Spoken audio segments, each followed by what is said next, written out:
एक महिला के ऊपर उस समय दुखों का पहाड़ टूट पड़ता है जब उसका पति इस जहां को छोड़कर चला जाता है। जो उसके ससुराल वाले होते हैं उससे कहने लगते हैं कि तू कुलच्छनी है, तूने ही हमारे बेटे को खा लिया। और फिर एक दिन होता कुछ ऐसा है, वही घर वाले उसे धक्के मारकर वहां से निकाल देते हैं। अब ये महिला सोचती है कि मैं अपने मायके में जाऊंगी, वहां जाकर अपने घर वालों के साथ रहूंगी, लेकिन उसकी किस्मत में ऐसा भी नहीं होता। जब वो अपने मायके में पहुंचती है तो जो भैया भाभी होते हैं वो बाहर से ही ताने मारने लगते हैं, कहने लगते हैं कि तू इतनी भली होती तो तेरा पति आज जिंदा होता। दोस्तों, अंदर जो उसकी माँ बैठी होती है वो वहाँ बैठकर चुपचाप रो रही होती है। वो कुछ कह ही नहीं पाती क्योंकि उसकी बेचारे की अब कुछ चलती ही नहीं थी। अब ये लड़की वहाँ से भी निराश होकर निकल जाती है। ये जाए तो कहाँ जाए, 2-3 दिन इधर उधर जैसे तैसे करके अपने वक्त को काट रही होती है। फिर ये भूखी प्यासी एक रोड पर चक्कर खाकर ज़मीन पर गिर जाती है। जब वहाँ पर गिरती है तो वहाँ पर बहुत सारे लोगों की भीड़ होती है, लेकिन कोई भी उसे उठाने का यत्न नहीं करता। और फिर वहाँ एक भिखारी आता है। भिखारी इस महिला की ऐसी हालत को देखकर उसे अपनी गोद में उठाता है, उठाकर उसे अपने जो झोपड़ी है उसमें लेकर जाता है। उसके बाद उसे पानी पिलाता है और पानी पिलाने के बाद जब उसे होश आता है तो वो महिला अपने आप को एक भिखारी की केबिन में देखकर एकदम से घबराने लग जाती है और वो वहाँ पर सोचने लगती है कि मैं यहाँ पर पहुँची कैसे। जब सामने भिखारी को देखती है तो भिखारी को देखकर वो पूछने लगती है कि तुम कौन हो और यहाँ पर मुझे कौन लेकर आया है। वो कहता है कि मेरा नाम अर्जुन है और मैं यहाँ पर भीख मांगकर गुजारा करता हूँ। तुम्हें मैंने वहाँ पर ऐसी हालत में देखा कि तुम्हारी तबीयत खराब है, तुम भूख से तड़फ रही हो, इसलिए मैंने तुम्हारे लिए खिचड़ी बनाई है। पहले तुम्हें नींबू पानी पिलाया था और अब ये खिचड़ी खा लो। दोस्तों, ऐसा व्यवहार देखकर एकदम से वो लड़की जिसका नाम सलोनी होता है वो एकदम से बिल्कुल सहज हो जाती है और वो सोच ही नहीं पाती कि दुनिया में ऐसे भी इंसान हैं। जब अपनों ने उसे ठुकरा दिया तो ये पता नहीं अनजान व्यक्ति से इस तरह से कैसे सहारा दे रहा है। फिर यहाँ पर ये भिखारी उससे पूछने लगता है कि तुम ऐसी हालत में कैसे आई, तुम्हारे साथ में हुआ क्या है।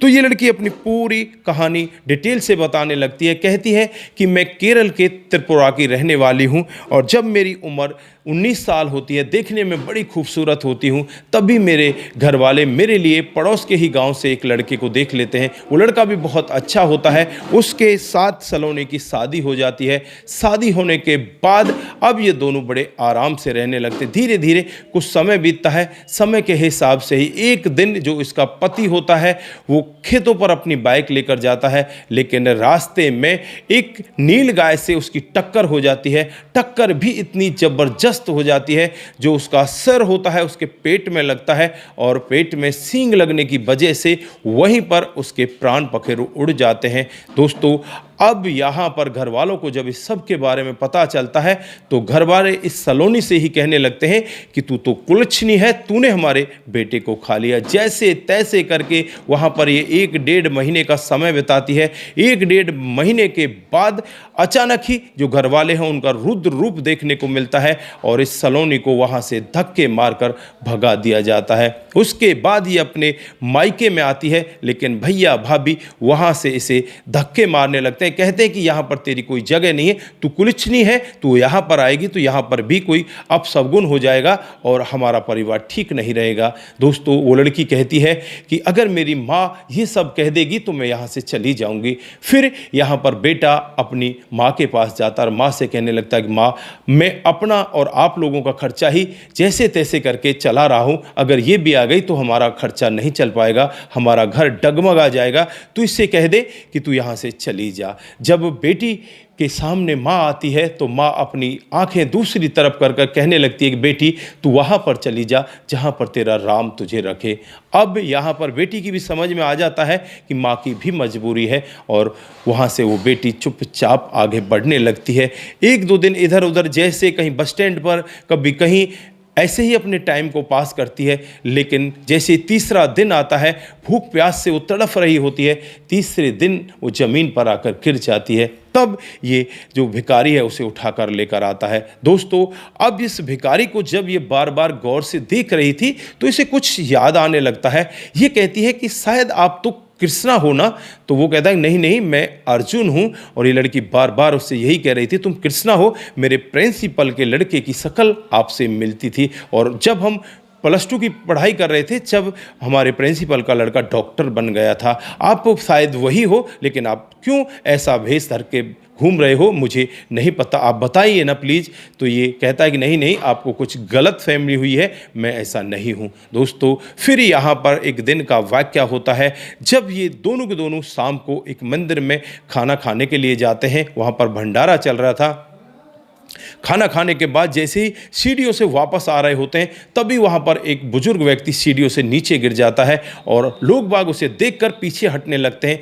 तभी ये लड़का जो भिखारी होता है उसके पास दौड़ कर जाता है और कहता है कि इसे तो दिल का दौरा पड़ा हुआ है, फटाफट एम्बुलेंस को बुलाया जाए। फिर एम्बुलेंस बुलाई जाती है। एम्बुलेंस में इस बुजुर्ग व्यक्ति को बिठाया जाता है और एम्बुलेंस के अंदर एक लड़का बैठा होता है। वो कहने लगता है इस भिखारी को देखते ही, सर आप यहाँ पर ऐसे कैसे? तो वो कहने उसको आंखों ही आंखों में इशारा करता है कि मेरे बारे में कुछ मत बताओ, आप चले जाओ। फिर यहाँ से ये लोग वापस आने लगते हैं। सलोनी ये पूरा वाक़या देख रही होती है। सलोनी को अब यहाँ पर महसूस होने लगता है कि वाकई में ही कोई ना कोई दाल में काला है। फिर जब वो अगले दिन भीख मांगने के लिए बाहर आता है तो सलोनी उस झोंपड़ी की तलाश करने लगती है। जब उस झोंपड़ी के अंदर एक एल्बम देखती है तो उस एल्बम में इस लड़के के माता पिता, इसका पूरा परिवार, इसकी पत्नी, इसका एक बेटा, सभी लोग थे। लेकिन आज यहाँ पर वो नहीं है और उन पिक्चर को देखकर ये सलोनी भी समझ जाती है कि ये तो प्रिंसिपल साहब हैं और ये प्रिंसिपल साहब का ही लड़का है। अब यहाँ पर शाम को जैसे ही अर्जुन आता है तो अर्जुन से सलोनी कहने लगती है कि आप झूठ मत बोलो, आप कृष्णा हो। वो कहता है कि नहीं नहीं, मैं कृष्णा नहीं हूँ, मैं अर्जुन हूँ। तो यहाँ पर सलोनी उस पिक्चर को उसे दिखाती है और कहने लगती है ये कौन है और तुम्हारे साथ में हुआ क्या है।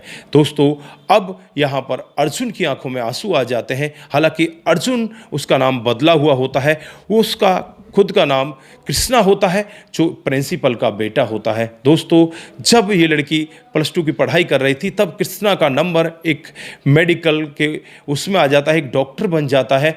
उसके बाद इसकी शादी होती है। शादी के बाद बच्चा भी होता है, बड़े अच्छे से बड़ा डॉक्टर बन जाता है, अच्छे से अपने कामकाज को चला रहा होता है। एक दिन का वाक़या होता है जब ये अपनी गाड़ी को लेकर अपनी पत्नी और अपने बेटे को लेकर कहीं जा रहा होता है, तभी अचानक इसका फ़ोन आ जाता है और फ़ोन आने की वजह से गाड़ी अनबैलेंस हो जाती है और फिर यहाँ पर एक खाई में जाकर वो गाड़ी गिर जाती है। लेकिन किस्मत से इसकी जो खिड़की है वो खुल जाती है और एक पेड़ पर ये लटक जाता है। बाकी जो इसका बेटा होता है, इसकी पत्नी होती है, वहीं पर राम नाम उनका सत्य हो जाता है। दोस्तों, अब यहाँ पर ये टूट सा ही जाता है, ना तो ये अपने घर जाता ना ही कहीं जाता। बस ये लड़का अपने आप को एक ऐसी जगह पर ले जाता है जहाँ पर सुनसान रहे, कोई इसके साथ ना रहे। ये भी चाहता है कि मैं भी अपने आप को इस दुनिया से विदा कर लूँ, लेकिन ये इस सब के लिए हिम्मत जुटा नहीं पाता और फिर ये भिखारी बनकर यहाँ पर रहने लगता है। अब सलोनी से कहने लगती है कि कृष्णा जी, आप ऐसा करो, लोगों की सेवा करना स्टार्ट कर दो, ये बहुत अच्छा नेक काम है, आप दोबारा से ऐसा ही काम स्टार्ट कर दो जैसे पहले आप लोगों की मदद किया करते थे।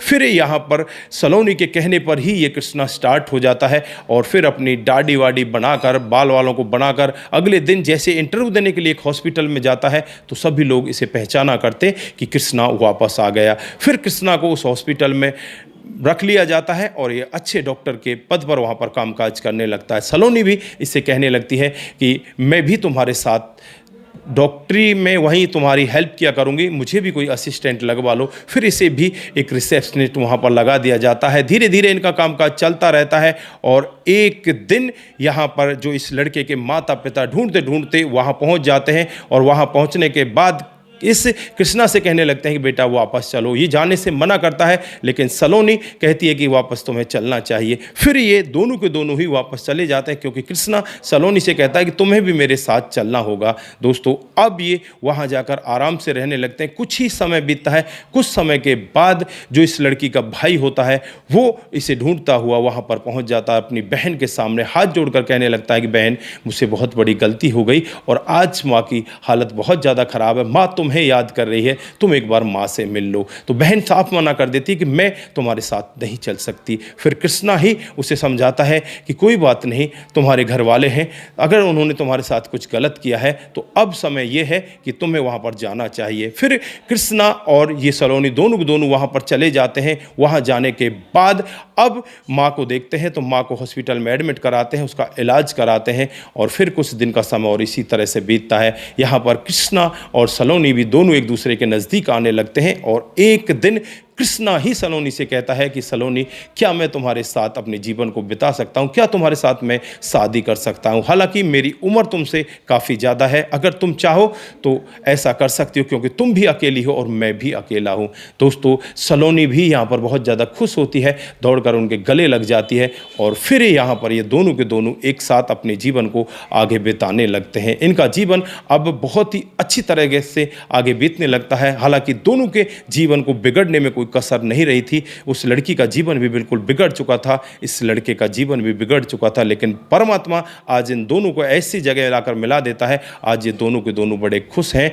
तो दोस्तों, ये रही आज की छोटी सी कहानी। आप लोगों को कैसी लगी? अगर आपको जरा सी भी प्रभावित करती है, जरा सी भी अच्छी लगती है तो दोस्तों के साथ जरूर साझा करके जाएं। आपका एक शेयर हमें आगे बढ़ाता है और इसी तरह से हम अच्छी अच्छी कहानियां आपके साथ लेकर हाजिर होते रहते हैं। तो आप सभी का बहुत बहुत धन्यवाद। आप सभी सतर्क रहें, सावधान रहें, रिश्तों की अहमियत को जरूर समझें।